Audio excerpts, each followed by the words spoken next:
Bienvenue, chers téléspectateurs, et merci de nous suivre fidèlement, semaine après semaine. Eh bien, le sujet que nous avons entamé la semaine dernière va se poursuivre cette semaine, qui est un vrai pasteur. Donc, soyez branchés et surtout, abonnez-vous à notre chaîne. Soyez affranchis par la vérité et n'oubliez pas de cliquer sur la petite cloche en haut à droite. Ainsi, vous allez recevoir toutes les nouvelles émissions que nous allons poster sur cette chaîne. Que le Seigneur vous bénisse abondamment. Quand il prêchait sur la montagne, au contraire, la foule, il voyait que cette foule-là avait des besoins au niveau alimentaire. Il s'est même fait un miracle pour donner la nourriture. Mais actuellement, c'est comme des rapaces qui leurs griffes sont après des fidèles pour ramasser la dîme. Amène-moi $1000, amène-moi $500, sinon vous allez en enfer. On est prêt à cette assemblée, une sorte de peur, parce que moi j'ai besoin de l'argent. C'est la cause qui est le plus riche. Moi j'ai une plus grande église. Ce n'est pas une question de fidèles, c'est une question de clients. Ton église, à mesure que j'ai plus de clients, je vais être plus riche. Alors ces gens-là vont avoir leur jugement. Parce que Dieu, lui, dans sa parole, il ne peut pas mentir. Tu peux jouer avec la parole, tu ne peux pas jouer avec Dieu. Parce que Dieu, lui, il est saint. Pasteur des brebis, qui est Yeshua, s'il n'a pas appelé quelqu'un, peu importe les titres que les hommes peuvent donner à cette personne, évêque, archevêque, bishop, archibishop, prophète, apôtre, peu importe le titre de cette personne, si cette personne n'a pas été appelée par le grand pasteur des brebis, cette personne-là est complètement dans les champs et son ministère n'aura jamais de fruit. Même si son église est bondée de gens, c'est quand même une œuvre de mort parce que le grand pasteur des brebis n'est pas là. Et quand on regarde le grand pasteur des brebis, il a commencé vraiment sous une tente et il a fini sous une croix. Aujourd'hui, qu'est-ce qu'on regarde? Les pasteurs commencent pauvres et ils finissent sur un trône. Et là, du haut de leur trône, ils nous regardent en bas et ils nous exploitent pour être sur le trône en haut.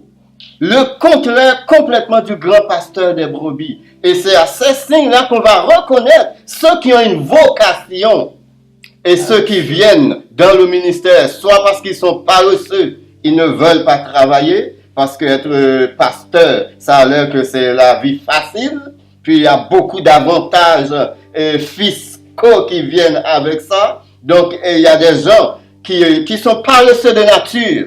Donc le pastorat devient comme une couverture à leur paresse pour vraiment s'enrichir.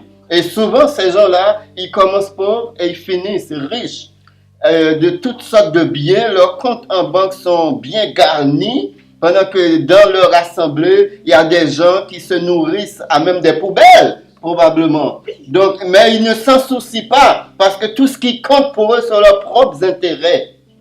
Ils sont remplis d'eux-mêmes, ils sont remplis d'ego, donc ils s'en balancent des brebis du Seigneur.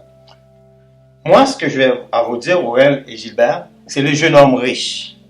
Le jeune homme riche, sa richesse, il n'y a personne qui nous avait dit que sa richesse c'était une richesse de façon malhonnête qu'il a gagné sa vie.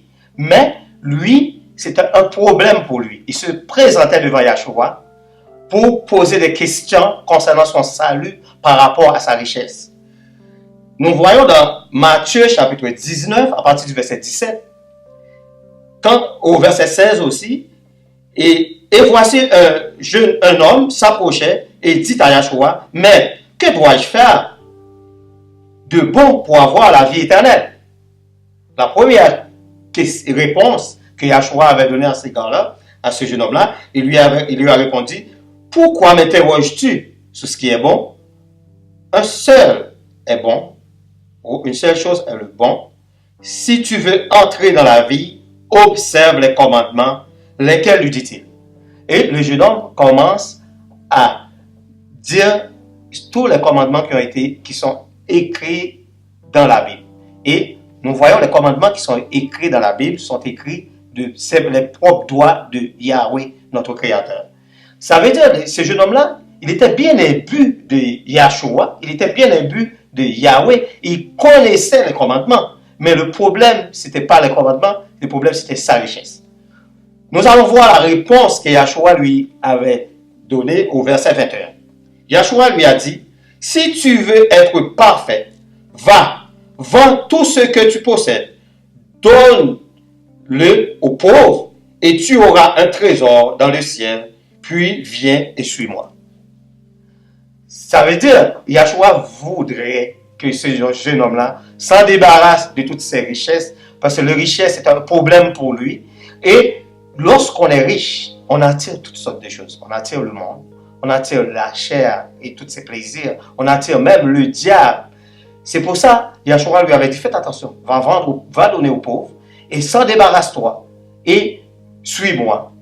Et là, c'est la meilleure recette pour avoir la vie éternelle.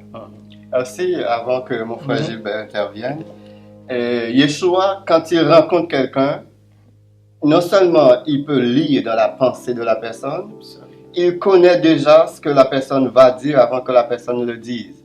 Donc, la réponse qu'il va donner, souvent, c'est des réponses qui répondent à ce qui est dans la tête de la personne. Et des fois, les gens vont essayer de piéger Yeshua en lui posant des questions, mais dans leur tête, la question ne reflète pas leur pensée. Yeshua va répondre directement à leurs pensées en laissant tomber leurs questions parce qu'ils savent qu'ils étaient des hypocrites.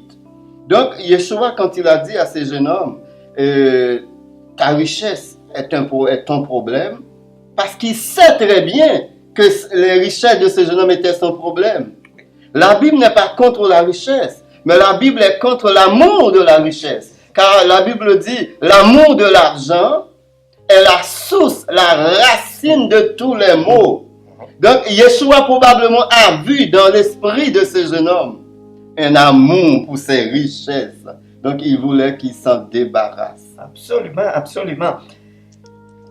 Le titre de notre émission, soyons affranchis par la vérité.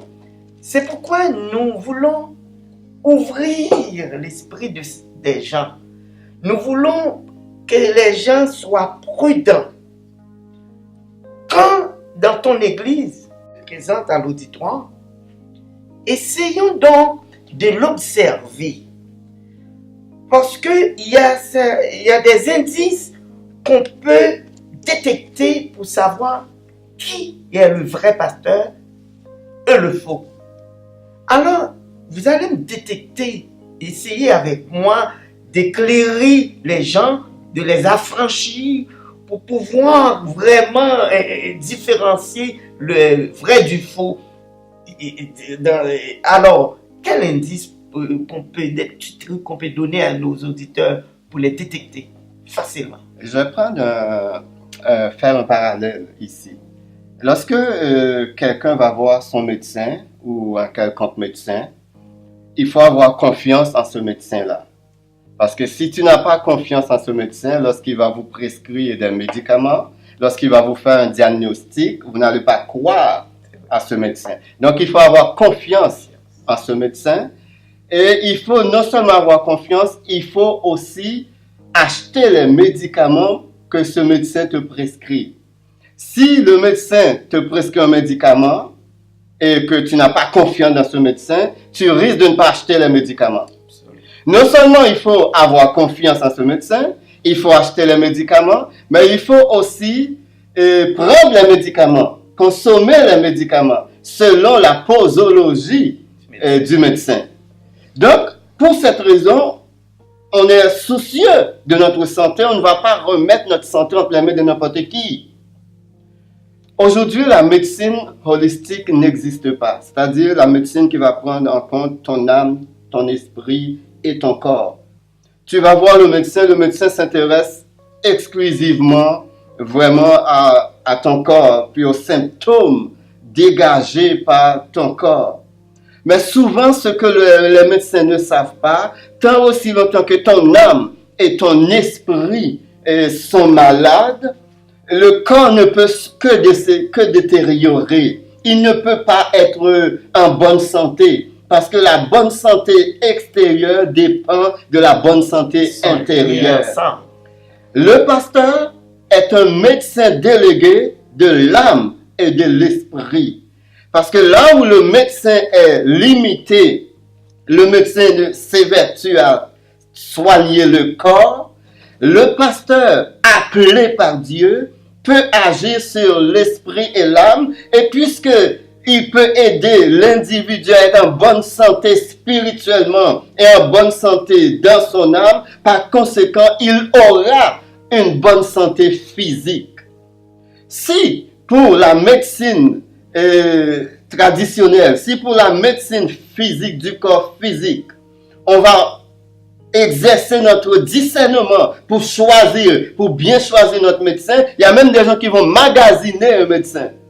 Ils vont voir un premier médecin, ils vont dire non, je ne suis pas satisfait. Ils vont jusqu'à ce qu'ils soient satisfaits. Qu'en est-il de notre éternité? Il ne faut pas remettre notre éternité entre les mains d'un charlatan, d'un arrogant, d'un orgueilleux spirituel qui n'a rien à voir avec l'évangile, mais qui a un titre, cependant, un titre de pasteur. Donc, il faut que les chrétiens aient vraiment un discernement pour dire non, je ne vais pas jouer avec mon éternité. Je vais choisir la personne que je vais appeler pasteur avec soin, avec discernement et avec prière. Et si on agit comme ça, Dieu va nous épargner de tomber sous le jugement de ces hommes qui sont des rapaces, qui sont des cupides et qui sont des orgueilleux, des hommes remplis d'eux-mêmes, tellement remplis d'eux-mêmes, le Saint-Esprit n'a pas de place en eux. Tout à fait. Absolument. Absolument. Parce que lorsqu'on est chrétien, on n'est pas chrétien juste pour être membre d'une église ou juste pour être un fidèle, pour un pasteur. On est chrétien parce qu'on est appelé de Dieu et nous avons la Bible et Yahweh, par son esprit, peut nous transmettre son esprit pour comprendre sa parole, et nous avons aussi la Bible pour aller lire, pour comprendre la parole de Yahweh. Nous avons, comme nous disons, ces genres de personnes-là qui profitent des nécessités, et Jacques, l'apôtre Jacques, les a mis en garde. Si nous lisons dans Jacques chapitre 4, versets 13 à 16, Jacques les a mis en garde. Et Jacques a dit, à vous maintenant, qui dit, aujourd'hui ou demain, nous irons dans telle ville, nous y passerons une année, nous y ferons des affaires, nous gagnerons de l'argent. Vous, qui ne savez pas ce qui arrivera demain, en effet, qu'est-ce que votre vie? C'est une vapeur qui paraît pour un instant et qui disparaît ensuite. Surtout un homme de Yah, un homme que Yahweh a appelé. Votre vie sur terre, c'est une vie passagère, et vous devez vous adonner à la lecture de la parole de Dieu, à comprendre les recettes de la parole pour enseigner le royaume de Dieu et le salut de l'humanité. Oui. Maintenant, c'est une profession que la majorité est en quête parce que ça rapporte, parce que ça donne le pouvoir, parce que ça domine. Mais on se pose la question, qu'est-ce qu'un pasteur est, qu'est-ce qu'il n'est pas? Je vais poser la question à Robert en premier lieu. N'est pas un pasteur quelqu'un qui a un diplôme en théologie. Peu importe la grosseur, la largeur, la profondeur de son diplôme. N'est pas un pasteur quelqu'un qui a une foule en avant de lui dans les quatre murs. N'est pas un pasteur quelqu'un qui est capable de préparer un sermon. N'est pas un pasteur quelqu'un qui est capable de faire n'importe quoi ou quelqu'un qui est capable de... souvent, aujourd'hui, on voit que les pasteurs fonctionnent comme des évangélistes. Ils se promènent d'église en église. Et souvent, à chaque endroit qu'ils vont, ils reçoivent un cachet, comme argent cash, souvent aussi qui n'est pas déclaré. Ça, c'est encore un autre désordre. Donc, n'est pas un pasteur quelqu'un qui a ces choses-là. Parce que être un pasteur, c'est une vocation. Et cette vocation, ça vient pas d'une école, ça ne vient pas d'une faculté, ça ne vient pas des collègues ou des seniors qui vont nous consacrer, pasteur. Ça vient d'un appel, et l'appel est clair et évident pour tous. C'est pas moi qui va convaincre les gens, que j'ai été appelé. Le Saint-Esprit va faire le travail. Quand le Saint-Esprit appelle, le Saint-Esprit fait le travail, comme lorsque l'Éternel avait appelé Moïse. Il a dit à Moïse, c'est moi qui étais appelé, allez-y, moi je vais être avec toi. Et quand Dieu est avec nous, quand l'Éternel est avec nous, on n'a pas besoin de nous justifier, on n'a pas besoin de nous présenter, on n'a pas besoin de nous vendre, on n'a pas besoin de faire de marketing pour nous quand c'est lui qui nous appelle. Donc, avoir un diplôme en théologie ne fait pas nécessairement de nous un pasteur. Tout à fait. Un pasteur, c'est un appelé. Un pasteur, c'est quelqu'un que Yahweh lui-même a appelé pour une vocation, pour une mission. Et sa mission, c'est de former les membres de l'Église qui seront les futurs membres pour l'éternité lors du retour de Yahshua. Un pasteur, c'est quelqu'un que Yahshua lui-même a établi. Il dit, je vous ai établi pour être quelqu'un qui va exercer les missions de l'Église. Un pasteur, c'est quelqu'un qui doit enseigner la parole aux membres de l'Église. C'est quelqu'un qui doit veiller à ce que son Église aille très bien de façon spirituelle. Et même du côté matériel, si je suis un pasteur et j'ai beaucoup de biens, je suis riche, je devrais savoir, les membres de mon Église, leur façon de vivre devrait être aussi correcte comme moi, parce que je suis pasteur, je suis là pour paître le troupeau, pour que les membres soient bien spirituellement et matériellement. En parlant de vocation, nous voyons les conséquences de ces inconséquences. Et imaginons le nombre d'églises qui sont nées à partir de la division. Parce que ces gens-là n'ont pas été appelés. Ils se sont fait nommer. Ça débouche sur quoi? Sur la division. Comment voulez-vous? Dieu, lui, c'est un Dieu uni. Dieu ne peut pas appeler quelqu'un pour la division. Éclairez-vous donc. Vous êtes responsable de ces charlatans-là parce que vous les nourrissez, vous participez à leur culte, vous leur donnez des dîmes, vous leur enrichissez. Vous êtes responsable. Réfléchissons donc. Vous cautionnez leur action mauvaise parce que Dieu ne les a pas appelés à cette profession-là. Quand Dieu veut quelqu'un, Dieu, comme Aurel vient de dire, il appelle la personne. Pas par son diplôme, pas par sa connaissance, par sa science, mais par son humilité. C'est là où vous pouvez détecter le vrai pasteur. Et cette fois-ci, nous allons parler de la force. Parce que la majorité de nos églises n'ont pas de puissance. Ils n'ont pas cette richesse que Dieu donne, la puissance de l'église. C'est parce qu'ils n'ont pas été appelés. Et nous allons voir la force de pasteur. Qu'en dis-tu pour elle par rapport à la puissance, à la force que Dieu peut donner dans une église, que Dieu peut donner à le vrai serviteur qui est le pasteur? La première force d'un pasteur est premièrement dans sa vocation. Quand l'Éternel envoie, j'aime souvent répéter cette phrase, quand l'Éternel envoie, il pourvoit. Oui. Quand il ordonne, il donne. Quand l'Éternel appelle un serviteur, une servante, il va armer cette personne-là de tout ce dont elle a besoin pour exercer son ministère. Donc la force de ce pasteur ou de cette servante vient vraiment de sa vocation même de l'Éternel. Et l'autre force de ce pasteur est dans la parole de l'Éternel et dans la prière. C'est quelqu'un qui dit qu'il est un homme de Dieu, mais qui n'a pas de temps d'études personnelles. avec Dieu, qui n'a pas de temps de prière personnelle, et même un culte familial, cette personne-là vraiment se baisse d'illusion. Ou cette personne-là a une entreprise, mais il n'y a pas une église vraiment qu'elle dirige. La force du pasteur n'est pas dans son fan club.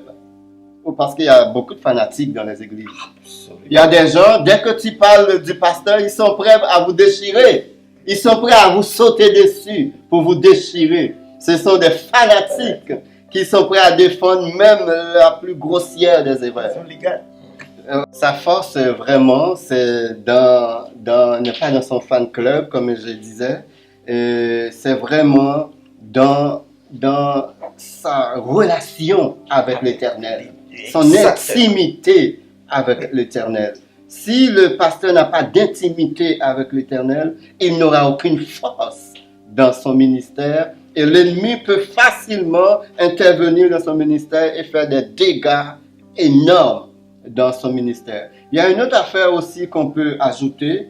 Aujourd'hui, on constate que les gens ne font pas attention, les gens ne sont pas sérieux quant à leur éternité, quant à leur âme. Les gens, ils voient des affaires, ils voient que des affaires qui ne marchent pas, qui ne fonctionnent pas, qui ne correspondent pas à ce que la Bible dit, mais ces gens-là continuent à fréquenter le même milieu, ils continuent à fréquenter les mêmes églises, ils continuent à fréquenter le même pasteur, ils voient que le pasteur est un magouilleur, ils voient que le pasteur est en train de courir après les femmes des autres frères, il voit que le pasteur, dès qu'une jeune fille est avec lui, il perd le pédale, il perd le nord. Il voit tout ça, mais ces gens-là restent dans ces églises-là. Moi, je suggère à ces gens-là, si vraiment Dieu vous ouvre les yeux de voir ces choses, de prier l'Éternel. Est-ce qu'il faut rester dans cette église? Si oui, l'Éternel va vous donner un ministère dans cette église. Sinon, déguerpissez, sortez du milieu d'eux, comme dit la Bible. Fuyez à toutes jambes, parce que c'est votre éternité qui est en jeu. Les forces des pasteurs, ou des missionnaires, ou des évêques, c'est dans les pratiques, ou dans la pratique des vertus chrétiennes. Et l'apôtre Pierre nous l'avait dit. C'est pour ça que je vous ai toujours dit que tout se trouve dans la parole, la Bible, le manuel d'instruction. Nous regardons dans 2 Pierre, chapitre 1, 2 Pierre 1, au verset 3, les pratiques des vertus chrétiennes, les recettes pour nous donner la force pour comprendre c'est quoi notre éternité, la vertu chrétienne, le salut. Dans 2 Pierre 1, à partir du verset 3, comme sa divine puissance nous a donné tout ce qui contribue à la vie et à la piété, au moyen de la connaissance de celui qui nous a appelés par sa propre gloire, celui qui nous a appelés Yahshua, et par sa vertu, lesquels nous assurent de sa part les plus grandes et les plus précieuses promesses, afin que par elles vous deveniez participants de la nature divine. En fuyant la corruption, il faut fuir la corruption pour avoir la force d'un chrétien authentique qui existe dans le monde par la convoitise, à cause même de cela, faites tous vos efforts pour joindre à votre foi la vertu, à la vertu la science, à la science la tempérance, à la tempérance la patience, à la patience la piété, à la piété l'amour fraternel, à l'amour fraternel la vérité. Et car si ces choses sont en vous, et ils sont en abondance, tout ce qu'on vient de nommer là, la patience, la science, la tempérance, si ces choses sont en vous, et elles ne vous laisseront point oisifs ni stériles pour la connaissance de notre Seigneur Yahshua. Mais c'est lui en qui ces choses ne sont point est aveugle. Il ne voit pas de loin, et il a mis en oubli la purification des anciens péchés. Nous allons voir la recette. Qu'est-ce que ça va donner pour un chrétien de pratiquer les vertus chrétiennes? Au verset 10 et au verset 11, c'est pourquoi, frères, appliquez-vous d'autant plus à affermir votre vocation et votre élection, parce que Yahweh nous a appelés par l'élection, parce que c'est un appel de la part de Yahweh, parce que dans Jean 6, verset 44, Yahshua avait dit, nul ne peut venir à moi si mon Père qui est dans les cieux ne les a pas appelés. Car tout appel de chrétien, de vrai pasteur, cet appel vient de Yahweh. Car en faisant cela, vous ne bronchez jamais. C'est ainsi, en effet, que l'entrée dans le royaume éternel de notre Seigneur et Sauveur Yahshua vous sera pleinement accordée. C'est la force de la vertu chrétienne. Moi, je le dis encore une fois, nous sommes complices de ces gourous qui compriment le peuple vers qui les jettent même dans un trou. Parce que vous êtes arrivé à l'église, vous voyez que ce pasteur-là, ce gourou-là, ce rapace-là, il n'a pas les qualités requises pour être un vrai serviteur. D'abord, c'est des rockstars. Ils dominent tout ce que la Bible dit ici. Et puis dimanche prochain, vous retournez encore, soit dans votre voiture. Ah mon Dieu, ce gars-là, il n'est pas un vrai pasteur. Dans ta chambre, tu critiques. Mais qu'est-ce que tu fais là? Dieu a dit, rentre dans ta chambre, prie ton père. Quand tu as un problème avec ton mari, tu sais qu'est-ce qu'elle fait? Il va chez les gourous. Il raconte ses propres problèmes privés. Au lieu de prendre le mari, de rentrer dans la chambre, de prier Dieu, alors il faut se poser la question. Je parle à mes téléspectateurs. Posez-vous la question, est-ce que vous n'êtes pas complices? Vous nourrissez ces gens-là qui prennent le peuple pour des valises, qui sont là pour le pouvoir et l'argent. Moi, j'aimerais m'adresser spécifiquement à ceux qui sont appelés des pasteurs. Nous ne sommes pas là pour faire la police des églises, pour décider, toi tu es bon, toi tu n'es pas bon, toi tu es un vrai homme de Dieu, toi tu es un faux homme de Dieu, même si la Bible dit, on reconnaît l'arbre par son fruit. Mais en même temps, la Bible nous dit de ne pas arracher le mauvais herbe, de peur qu'en arrachant les mauvais herbes, on arrache aussi les bons parmi les mauvais. Mais ce que je veux dire à ceux qui sont appelés pasteurs, on peut réussir à berner bien des gens. On peut réussir à porter un masque et à faire croire à des gens qu'on a été appelés par Dieu. Mais on ne peut jamais tromper la vigilance de l'Éternel. Et le jour viendra où l'Éternel lui-même, et si vous avez assez d'humilité, cher pasteur, si vous avez assez de docilité, je vous suggère d'aller lire Zacharie chapitre 5, chapitre 6 et chapitre 7. Vous allez voir tous ceux qui parlent au nom de l'Éternel, sans avoir été envoyés par l'Éternel, et vous comprendrez dans ces chapitres que l'Éternel va envoyer une âme nucléaire. Et oui, j'ai bien dit, une âme nucléaire pour détruire tous ceux qui ont donné des faux messages, tous ceux qui ont dit que l'Éternel a dit, tandis que l'Éternel était silencieux. Il va envoyer une âme nucléaire pour les détruire.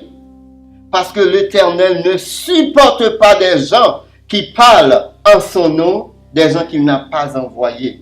Et c'est extrêmement important de dire ça pour que personne ne pense que je vais passer un petit vite à l'Éternel, je vais passer par la porte d'en arrière. L'Éternel est en train de prendre note.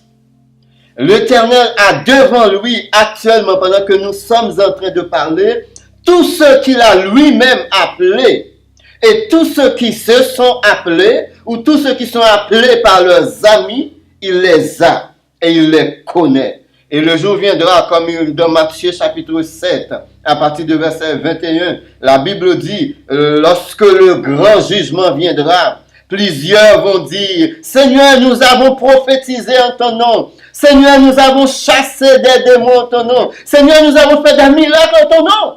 Et le Messie va les regarder et va dire, je ne vous connais pas. Retirez-vous de moi, vous qui commettez l'iniquité. Voilà que des gens qui avaient des titres, voilà que des gens qui faisaient des choses grandioses pour épater la galerie, voilà que des gens qui même faisaient des miracles. Le Messie va leur dire, je ne vous connaît pas. Donc c'est un avertissement pour tous ceux aujourd'hui qui exercent un ministère de pastorat, pour tous ceux aujourd'hui qui disent qu'ils sont appelés par l'Éternel, c'est un avertissement. Vous ne pouvez pas dire que vous n'avez pas été averti.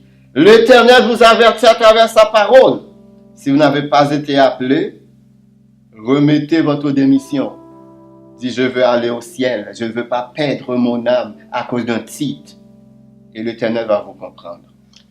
Tous les serviteurs de Yahweh qui courent après la prospérité, qui est synonyme d'abondance et de richesse et de croissance ou de bien-être, Proverbe, la Bible répond encore dans Proverbe chapitre 10, verset 22, c'est la bénédiction de l'Éternel qui enrichit et il ne la fait suivre d'aucun chagrin. Néhémie nous avait dit quelque chose concernant aussi les enfants d'Israël. Nous savons que les enfants d'Israël n'avaient rien quand ils étaient dans le désert. Si nous lisons dans Jérémie chapitre 9, verset 21, nous lisons, à l'instar des enfants d'Israël qui ne manquèrent de rien, dont les vêtements ne s'usèrent point, et leurs pieds ne s'enflèrent point durant les 40 années de marche dans le désert. Yahweh a prévu toujours quelque chose pour ses enfants. Nous savons aussi les enfants d'Israël, quand ils étaient aussi à un moment donné, ils n'avaient rien à manger. Que Yahweh avait fait le miracle et où pendant les 6 premiers jours où la manne du ciel était tombée sur la terre pour leur nourriture. Ça veut dire que nous n'avons pas besoin à courir après des richesses infructueuses de l'argent. Yahweh pourvoit pour tous ses serviteurs. Absolument. Et tantôt, Aurel a parlé de armes nucléaires. Il y en a qui pourraient comprendre mal ce que Aurel veut dire. Oui, il pourrait y avoir des armes nucléaires qui tombent dans nos églises. Quand nos églises, le taux de divorce, quand nos églises, tous les fils de pasteurs quittent la maison, il y en a même qui sont rendus dans la rue. Quand les frères et sœurs sont divisés, c'est l'hypocrisie totale. On n'a pas d'église. L'église n'a pas de puissance.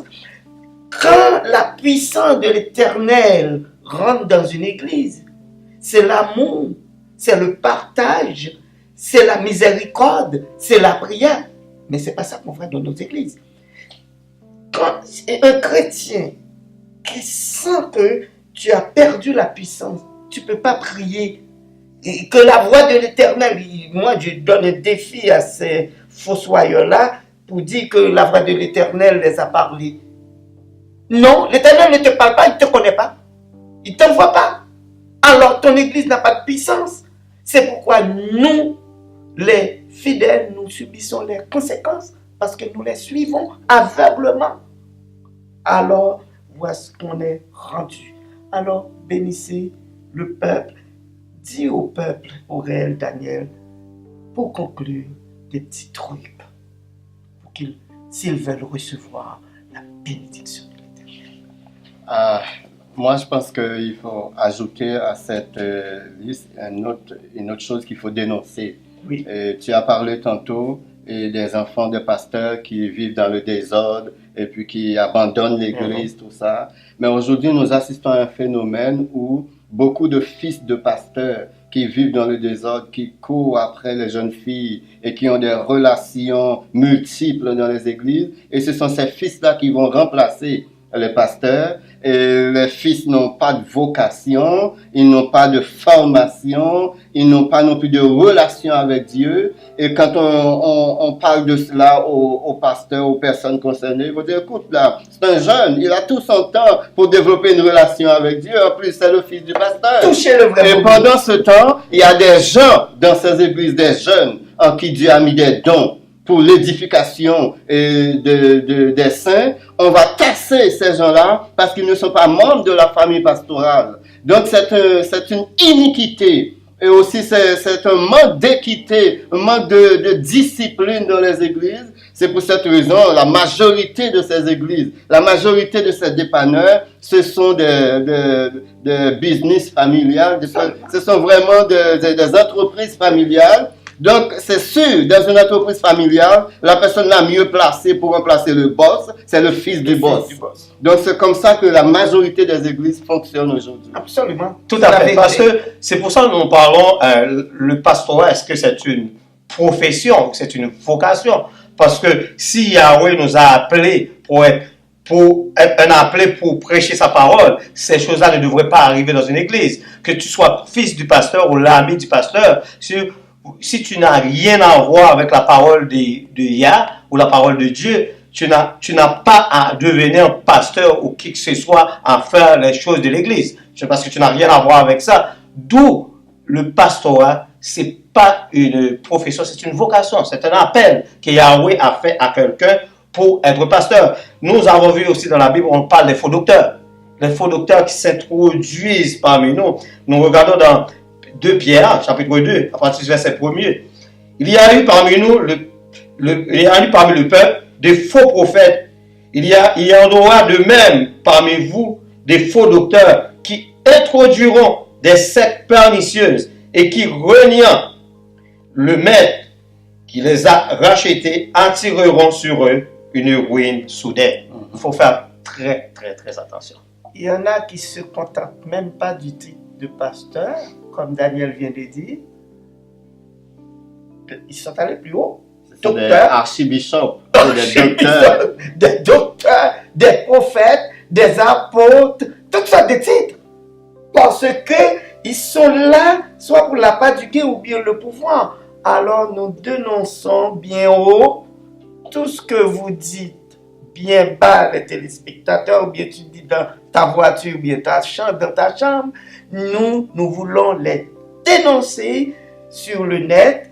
Alors notre émission c'est Affranchissons-nous vers la vérité. Alors nous vous invitons à nous écouter chaque semaine et suivons-nous sur tous les médias sociaux et abonnez-vous et vous allez voir d'autres émissions encore qui vont vous affranchir. Que Dieu vous bénisse.